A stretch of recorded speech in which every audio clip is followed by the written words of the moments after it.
Bismillahirrahmanirrahim. Alhamdulillah. Alhamdulillahilladzi hadana bi'abdihil mukhtar man da'ana ilaihi bil idzni wa qad nadana labbaika ya man dallana wa hadana.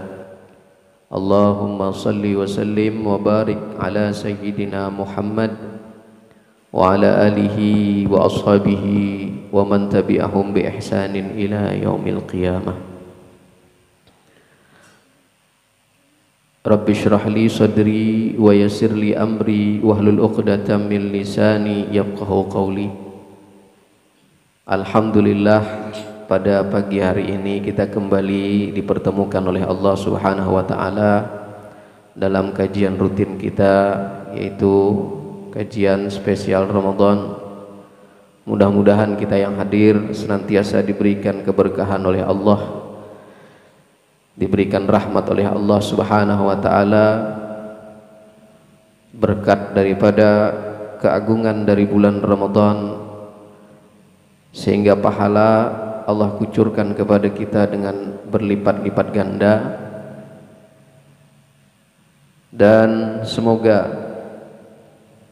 puasa kita pada tahun ini diterima secara sempurna oleh Allah Subhanahu wa taala dan diampuni segala dosa-dosa kita. Amin Allahumma amin. Kemudian salawat dan salam juga senantiasa kita kirimkan ke haribaan baginda kita Nabi besar Muhammad sallallahu alaihi wasallam dengan mengucapkan Allahumma salli ala sayyidina Muhammad wa ala alihi wa ashabihi ajma'in. Alhamdulillah, dari tadi pagi kita telah awali kegiatan kita dengan pembacaan salawat kepada Rasulullah sallallahu alaihi wasallam, yang mana salawat yang dibaca pada bulan Ramadan ini tentunya mempunyai ganjaran pahala yang luar biasa, yang tidak bisa dihitung berapa besar ganjaran atau pahala yang Allah limpahkan kepada kita yang senantiasa mendawamkan atau membiasakan lisan kita untuk bersalawat kepada Rasulullah sallallahu alaihi wasallam pada bulan Ramadan yang mulia ini. Mudah-mudahan kita kelak mendapatkan syafaat baginda kita Nabi besar Muhammad sallallahu alaihi wasallam. Hadirin hadirat jamaah sekalian yang dimuliakan Allah, tanpa terasa kita sudah memasuki Ramadan yang ke minggu ketiga. Artinya sebentar lagi kita akan berpisah dengan bulan yang mulia ini, bulan di mana Allah mengobral segala kebaikan-kebaikan. Allah yang mengobral pahala pada bulan ini, sehingga diceritakan siapa yang ingin mendapatkan kebaikan, Allah sediakan sebanyak-banyaknya pada bulan ini.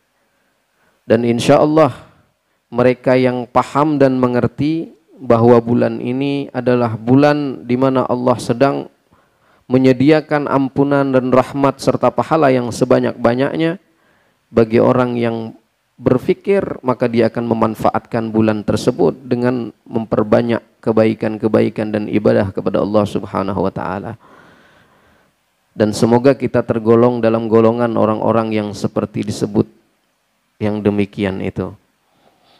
Hadirin hadirat jamaah sekalian yang dimuliakan Allah, sesuai dengan tema yang kita bahas pada kajian spesial Ramadan pagi hari ini, pagi menjelang siang ini, yaitu nasihat cinta.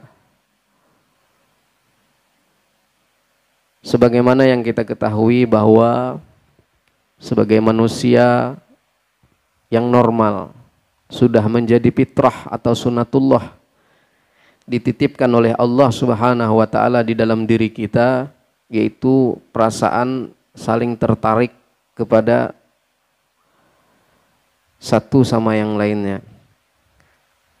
Tentunya Allah jadikan kita atau Allah cenderungkan perasaan kita itu kepada lawan jenis.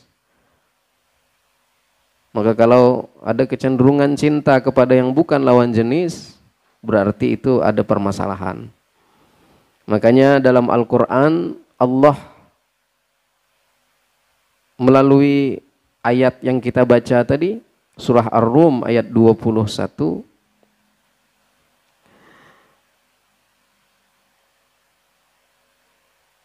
wa min ayatihi an khalaqalakum min anfusikum azwajan litaskunu ilaiha wa ja'ala bainakum mawaddatan wa rahmah inna fi dzalika laayatil liqaumin yatafakkarun. Jadi kata Allah Subhanahu wa taala, di antara tanda-tanda kebesaran Allah Subhanahu wa taala, di antara tanda atau ayat, ya. Jadi kalau seorang suami dia punya istri, istri itu adalah merupakan ayat atau tanda kebesaran Allah Subhanahu wa taala. Orang istri, suami yang mempunyai istri, maka si suami adalah tanda atau ayat kebesaran Allah Subhanahu wa taala. Maka Allah ciptakan berpasang-pasangan, laki-laki dengan perempuan, langit dengan bumi, apalagi air dengan api, panas dengan dingin. Semua diciptakan oleh Allah berpasang-pasangan karena sesuai dengan sunatullah. Allah menjadikan hambanya baik manusia dan hewan sekalipun, Allah jadikan sesuai dengan sunatullah, sesuai dengan kebiasaan, sesuai dengan keinginan manusia. Bayangkan kalau misalnya Allah buat aturan di dalam Al-Quran, kita tidak boleh berpasang-pasangan. Lalu bagaimana? Ternyata Al-Quran menceritakan, menjelaskan tentang sesuatu yang sesuai dengan fitrah, keinginan manusia. Maka kata Allah sambung di dalam ayat tersebut, wa min ayatihi an khalaqalakum min anfusikum, yaitu pasangan itu dari jenis atau bangsamu sendiri. Maka kalau ada seorang laki-laki cenderung senang, tertarik kepada hewan perempuan, hewan betina, maka itu menandakan dia tidak sesuai dengan fitrah kebiasaan manusia. Tetapi Allah menghendaki memberikan pasangan itu kepada jenis atau sesuai dengan diri kita, yaitu sesama manusia. Manusia suka kepada manusia, hewan suka kepada hewan. Nah, begitu. Nah, ini Allah memberikan penjelasan bahwa Allah itu mengerti keadaan manusia. Makanya agama Islam ini agama yang sangat sesuai dengan fitrah kebiasaan manusia. Mohon maaf, ada agama yang lain, mereka tidak menerapkan fitrah manusia. Kalau dia sudah menjadi seorang yang dianggap suci, dianggap tokoh agama, mereka tidak perlu kawin, tak perlu menikah. Berarti memutuskan fitrah atau tidak sesuai dengan fitrah kebiasaan manusia. Tetapi agama Islam adalah agama yang sangat mengerti dengan keinginan manusia. Kemudian disambung ayatnya, ya. Wa min ayatihi an khalaqalakum min anfusikum azwajan litaskunu ilaiha. Ya. Wa ja'ala bainakum mawaddah wa rahmah. Untuk apa Allah ciptakan kita berpasang-pasangan, laki-laki dan perempuan dari jenisnya sendiri? Supaya tentram, supaya kita itu merasa tentram kepadanya. Jadi di antara fadilah orang menikah, orang berhubungan yang sesuai dengan aturan syariat, maka Allah akan tumbuhkan di dalam hatinya rasa tentram, rasa damai. Makanya kalau bujang-bujang sama gadis belum tentram, ya, masih terasa banyak risau, banyak pikiran. Apalagi kalau dia pacaran, ya, apalagi kalau dia berpacaran, waduh, mikirkan sesuatu yang tidak yang tidak membawa kepada kemaslahatan atau membawa kepada kesukaan daripada Allah Subhanahu wa taala. Tetapi ketika orang menikah, maka Allah akan tumbuhkan dalam hatinya rasa tentram, rasa damai, rasa tenang. Iya. Nah, begitu. Inna fi dzalika laayatil liqaumin yatafakkarun.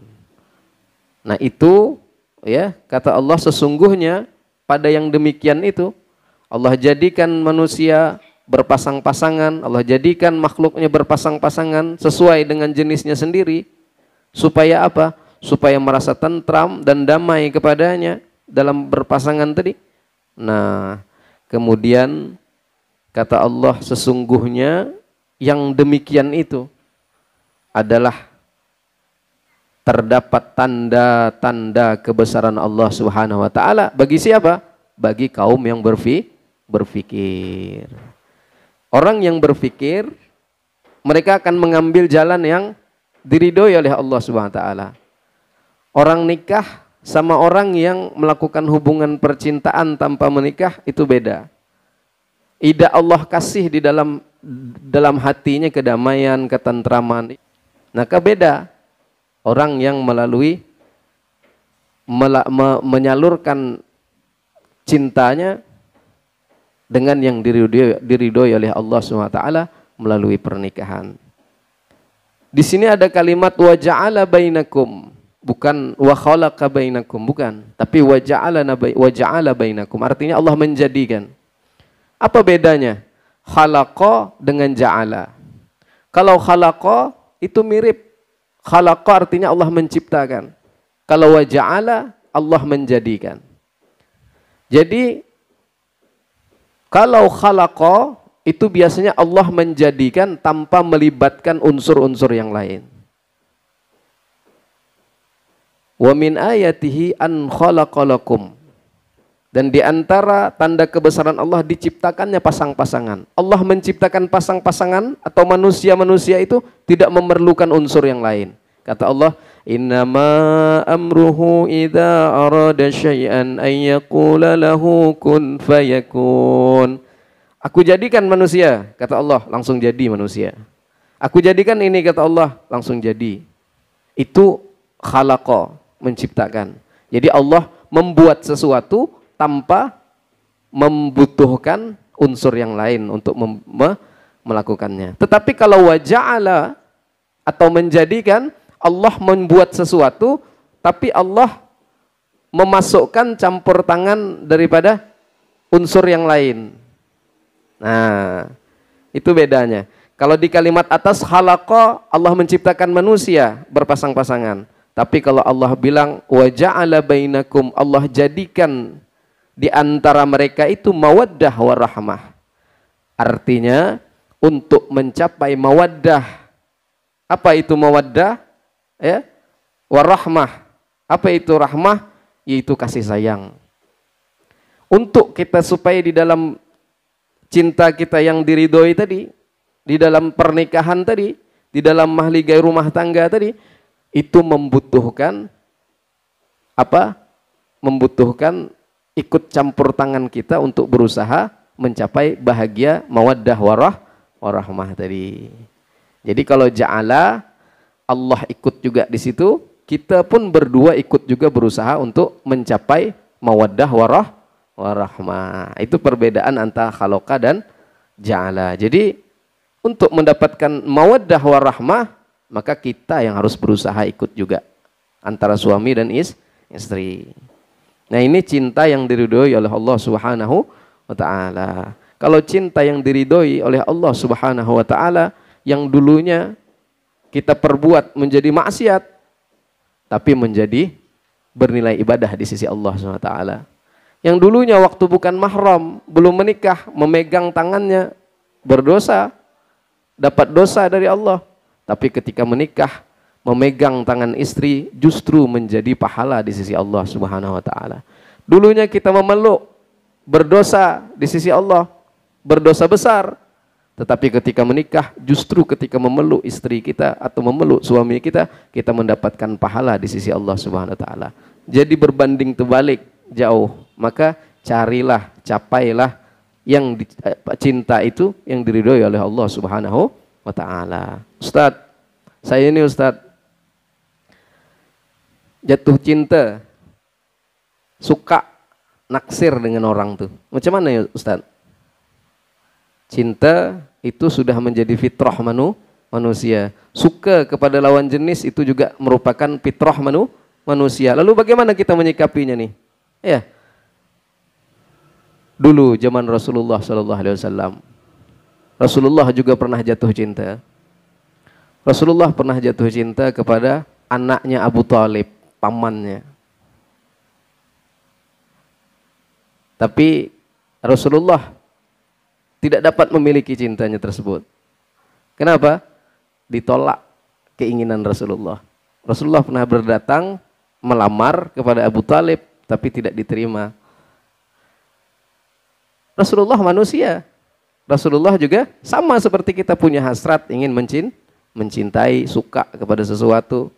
Tetapi Rasulullah bedanya memberikan teladan kepada kita, mencintai tidak mesti harus mendatangi, harus jalan berdua keliling-keliling Tungkal tiap sore misalnya, atau ya harus ada rutin setiap malam minggu jalan misalnya begitu.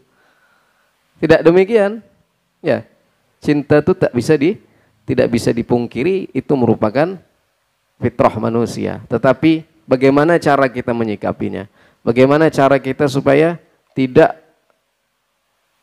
jatuh kepada memperturutkan cinta sehingga menjadikan kita bergelimang atau masuk kepada wilayah-wilayah yang maksiat, wilayah-wilayah yang dilarang oleh Allah Subhanahu wa taala.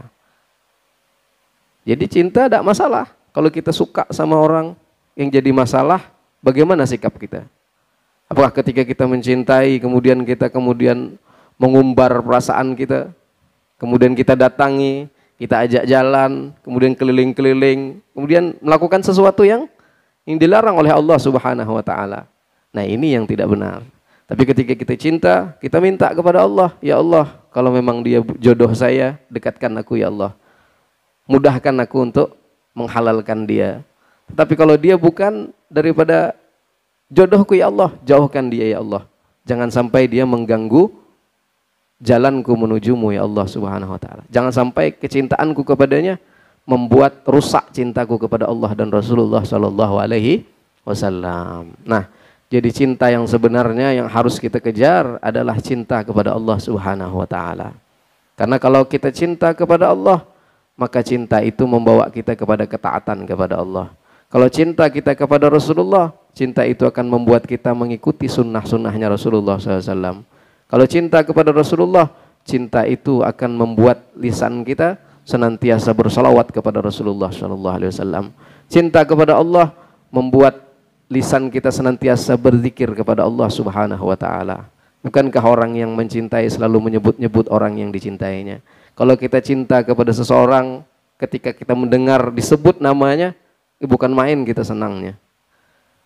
Belum lagi menyebut, kita dengar orang menyakapkan sesuatu, ini ada laki-laki nih, pemuda, dia suka kepada perempuan. Kemudian ada orang lain menyebut nama perempuan tadi, dengar orang menyebut tadi itu bukan main, rasa hatinya berbunga-bunga. Ya. Apalagi menyebutnya. Selalu menyebut-nyebut, itu berarti tandanya cinta. Tanda orang cinta kepada Rasulullah SAW, dia senang menyebut Rasulullah SAW. Ketika disebut nama Rasulullah, dia berbunga-bunga hatinya. Senang, walaupun dia tidak bilang, aku cinta kepada Rasulullah, aku sayang kepada Rasulullah. Tidak. Tapi dengan dia senang menyebut Rasulullah, senang bersolawat kepada Rasulullah SAW, itu menandakan bahwa dia cinta kepada Rasulullah SAW. Dia senang berzikir kepada Allah, ketika disebut nama Allah bergetar hatinya, itu tanda dia cinta kepada Allah Subhanahu wa taala. Sebagaimana kita senang mendengar orang yang kita cintai disebut di depan kita. Sebagaimana kita senang mengucapkan sesuatu yang mana sesuatu itu adalah orang yang kita cintai. Mungkin kita bisa melihat logikanya, ya. Maka kita bisa mengukur diri kita sudah bagaimana, ya. Maka kita sudah bisa melihat, oh kita ini cintanya kepada makhluk apa kepada Allah SWT. Padahal Allah maha pencemburu. Allah cemburu kalau kita terlalu mencintai makhluk daripada kecintaan mencintai Allah Subhanahu wa Ta'ala. Allah cemburu kalau kita selalu mengingat-ingat makhluk, ya. Kita selalu mengingat orang yang kita naksir, orang yang kita suka, orang yang kita cinta. 24 jam pikiran kita, asal makan nengok piring, ada muka dia. Ya, minum, ada muka dia. Ya, nah, ini Allah tak senang tuh yang kayak gitu. Ya, Allah tuh pencemburu. Nah, kalau sudah Allah cemburu, nanti dibikin gusar, dibikin kacau kehidupan kita. Yang dulunya rajin sekolah, sekali tahu itu hancur sekolah kita. Dulunya juara 1 jadi juara 10, mending 10, juara 30. Ya. Yang dulunya senang pergi majelis, gara terganggu dengan masalah itu tadi, ya hancur, tidak lagi pengen pergi.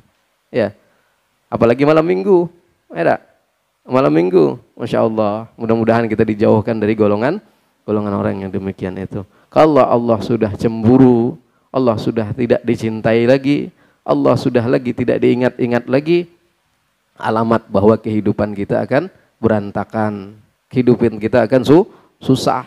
Walaupun kita happy tiap sore keliling-keliling, ya dak, pakai motor, ya dak, ketengokannya kayak apa? Motor tadi itu ketengokannya kayak larinya 120. Padahal jalannya cuma 20, tapi pegangannya tuh kayak 100, kayak 120 pegangannya. Ya, motornya lambat lah, tapi pegangannya kayak 120. Naudzubillah min zalik. Maka jadilah kita para pecinta sejati. Siapa para pecinta sejati? Dia cinta kepada Allah Subhanahu wa taala. Ketika dia jatuh cinta kepada makhluknya, maka dia akan menekan kadar kecintaannya itu, jangan sampai kadar kecintaannya kepada makhluk itu membuat dia jauh daripada Allah Subhanahu wa taala. Dia akan menekan susah hatinya kalau dia cinta kepada makhluk. Dia tidak ingin rasa cintanya itu melebihi daripada cintanya kepada Allah dan Rasulullah SAW. Kita sudah tahu ujian bagi kita kalau kita mencintai makhluk. Ujiannya apa? Ujiannya cinta kita itu membuat kita lupa kepada Allah. Cinta kita itu lebih dominan daripada cinta kita kepada Allah dan Rasulullah SAW. Ya, nah itulah ya di antara hal yang perlu kita perhatikan. Ini nasihat bagi para pecinta, nasihat bagi orang-orang yang sedang dimabuk cinta, supaya dia tahu hakikat cinta yang sebenarnya itu kemana yang lebih menenangkan, menentramkan. Adapun tadi disebut oleh Allah Subhanahu wa taala, wa min ayatihi an khalaqalakum min anfusikum azwaja litaskunu ilaiha wa ja'ala bainakum mawaddatan wa rahmah. Allah jadikan rasa tentram ketika kita mencintai sesuatu itu sesuai dengan aturan atau syariat yang diatur, yang dibimbing, yang diberikan oleh Allah di dalam Al-Quran, yaitu cinta. Ketika kita mencintai sesuatu, cari cinta yang diridhoi Allah. Bagaimana cinta yang diridhoi Allah?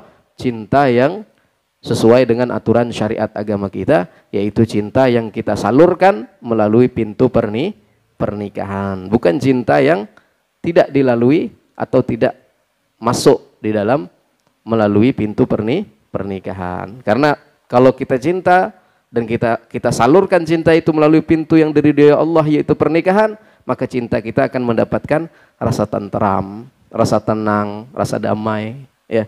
Walaupun pada ringan berasnya sudah tinggal 1 canting cuman lagi, ya tak? Tapi ada rasa cinta, ada rasa tentram diberikan oleh Allah Subhanahu wa taala. Ya.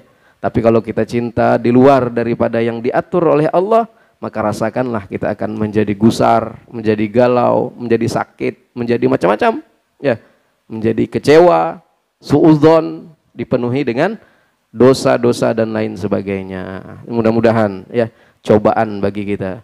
Kata Rasulullah SAW bersabda, "Adibu auladakum ala salasi khisalin." Didiklah, kata Rasulullah, nanti anak-anak kalian kepada 3 perkara. Yang pertama adalah hubbi nabiyukum. Ya.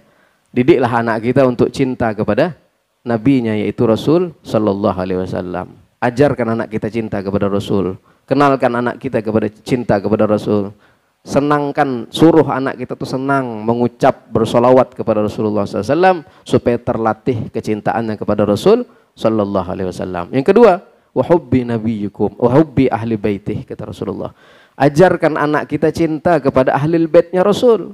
Kepada siapa ahlul baitnya Rasul? Para zuriat keturunan Rasulullah SAW. Dekatkan anak kita kepada zuriatnya Rasulullah SAW supaya tumbuh kecintaan anak kita kepada zuriatnya Rasulullah SAW. Cinta kepada zuriat Rasulullah berarti cinta kepada Rasulullah SAW. Kalau kita cinta kepada seseorang, laki-laki cinta pengen menikahi perempuan, sementara kita tidak cinta dengan keluarganya, dia tidak cinta dengan abahnya, dia tidak cinta dengan kakaknya, dia tidak cinta dengan adeknya, dia tidak cinta dengan mamanya. Bagaimana kira-kira? Apakah cintanya bisa diterima? Begitu juga kalau kita cinta kepada Rasulullah, tapi kita benci dengan keluarga Rasulullah. Kita mengaku cinta kepada Rasulullah, tapi kita maki-maki ya keluarganya Rasulullah SAW. Tanda kita cinta kepada Rasulullah adalah kita mencintai zuriatnya Rasul Sallallahu Alaihi Wasallam. Cinta kepada Rasulullah adalah cinta yang sejati. Cinta kepada ahlul baitnya Rasulullah adalah cinta yang sejati. Kemudian kata Rasulullah, wa qiraatil Quran. Setelah cinta kepada Allah, kepada Rasulullah, ajarkan anak kita cinta kepada Rasulullah, ajarkan anak kita cinta kepada ahlul baitnya keturunan Rasulullah, para habaib, para syarifah. Kemudian yang terakhir, qiraatul Quran, ajarkan anak kita membaca Al-Quran. Salah satu cara para ulama kita dahulu untuk menciptakan anak-anaknya menjadi seorang yang soleh, seorang ulama besar, dari kecil anak-anaknya sudah diperkenalkan dengan Al-Quran. Imam Syafi'i umur 7 tahun sudah hafal Al-Quran. Setelah dia hafal Al-Quran, kemudian baru belajar ilmu-ilmu syariat yang lain. Setelah itu beliau menjadi seorang ulama yang besar. Mudah-mudahan kita mendapatkan kecintaan yang sejati, yaitu cinta kepada Rasul Sallallahu Alaihi Wasallam. Kata Allah dalam Al-Quran, Kul in kuntum tuhibbunallah. Katakan wahai Muhammad, kalau ingin mendapatkan kecintaan Allah, bagaimana caranya? Fattabi'uni, yaitu ikuti aku, ikuti Rasulullah SAW. Kalau ingin mendapatkan kecintaan Allah, ikuti Rasulullah SAW. Bagaimana kita tahu mengikuti Rasulullah? Dari mana kita tahu apa yang harus kita ikuti dari Rasulullah? Yaitu kita mendengarkan keterangan-keterangan, penjelasan-penjelasan yang disampaikan oleh para ulama, para ustadz, para guru yang menjelaskan ini yang perlu kita ikuti dari Rasulullah. Ini yang perlu kita teladani dari Rasulullah. Ini yang perlu kita ikuti sunnah-sunnahnya Rasulullah SAW. Ya, mudah-mudahan kita tergolong kepada orang-orang yang mengikuti jejak langkah Rasulullah sehingga kita mendapatkan kecintaan Allah Subhanahu wa taala. Kalau Allah cinta kepada kita, maka kita pun akan mendapatkan cinta kepada Allah Subhanahu wa taala. Kita bisa cinta kepada Allah karena Allah cinta kepada kita. Kalau Allah tidak cinta kepada kita, tidak ada tergerak hati kita untuk mencintai Allah Subhanahu wa taala. Maka kejarlah cinta yang hakiki, cinta yang sejati, yaitu cinta kepada Allah. Yang kedua, kalau ingin mendapatkan, kalaupun kita secara fitrah mencintai, menyukai lawan jenis, tapi ikuti aturan Allah Subhanahu wa taala, yaitu cinta yang diridhoi oleh Allah melalui pintu pernikahan. Karena melalui pintu pernikahanlah Allah akan kasih di dalam hati kita rasa damai, rasa tentram. Selain daripada itu, Allah akan kasih risau, gundah, galau dan lain sebagainya. Mudah-mudahan semua yang dijelaskan ini bisa kita amalkan, bisa kita terapkan. Semoga kita mendapatkan cinta yang sejati dari Allah Subhanahu wa taala. Amin Allahumma amin. Di penghujung bulan Ramadan yang suci ini, marilah kita bermunajat kepada Allah Subhanahu wa taala, Semoga kita yang hadir pada hari ini diampuni dosa-dosanya oleh Allah Subhanahu wa taala. Allahumma ighfir lana, ya Allah ampuni kami ya Allah. Wali walidina, dan ampuni kedua orang tua kami ya Allah. Warhamhum kama rabbawna shighara, sayangi mereka ya Allah sebagaimana mereka menyayangi kami di waktu kecil. Rabbana zalamna, ya Allah ampuni kami yang selalu zalim kepada diri kami ya Allah. Ampusana wa illam taghfir lana wa tarhamna lanakunanna minal khasirin. Allahumma inna nas'aluka salamatan fid din wa afiatan fil jasad wa ziyadatan fil ilmi wa barakatan fil rizqi wa taubatan qabla al maut wa rahmatan indal maut wa maghfiratan ba'dal maut. Allahumma hawin alaina fi sakaratil maut wan najata minan nar wal afwa indal hisab. Rabbana la tuzigh qulubana ba'da idh hadaitana wa hab lana min ladunka rahmah innaka antal wahhab. Ya Allah, jangan Engkau kembalikan kami ya Allah seperti dulu ya Allah setelah Engkau berikan hamba hidayah ya Allah. Jangan Engkau balikkan lagi hati kami ya Allah setelah Engkau berikan hidayah dalam hati kami ya Allah. Setelah Engkau berikan petunjuk kami ya Allah. Setelah Engkau berikan kenikmatan kami dalam ibadah kepadamu ya Allah. Setelah Engkau berikan kami kenikmatan dalam zikir kepadamu ya Allah. Setelah Engkau berikan dalam hati kami tentram bersolawat kepada Nabi-Mu yang tercinta ya Allah. Jangan Engkau balikkan lagi kami ya Allah. Jangan Engkau putarkan hati kami yang dulunya menyukai, menikmati daripada indahnya bersamamu ya Allah. Jangan Engkau kembalikan kami kepada masa-masa suram kami ya Allah. Rabbana la tuzigh qulubana ba'da idh hadaitana wa hab lana min ladunka rahmah innaka antal wahhab. Ya muqallibal qulub, wahai yang membolak-balikkan hati, tsabbit qulubana ala dinik, tetapkan hati kami kepada agamamu ya Allah. Tetapkan hati kami kepada agamamu ya Allah. Rabbana atina fid dunya hasanah wa fil akhirati hasanah wa qina adzabannar. Rabbana taqabbal minna innaka antas samiul alim wa tub alaina innaka antat tawwabur rahim. Wa sallallahu ala sayyidina Muhammad wa ala alihi wa sahbihi ajma'in. Subhana rabbika rabbil izzati amma yasifun wa salamun alal mursalin walhamdulillahi rabbil alamin. Taqabbalallahu minkum.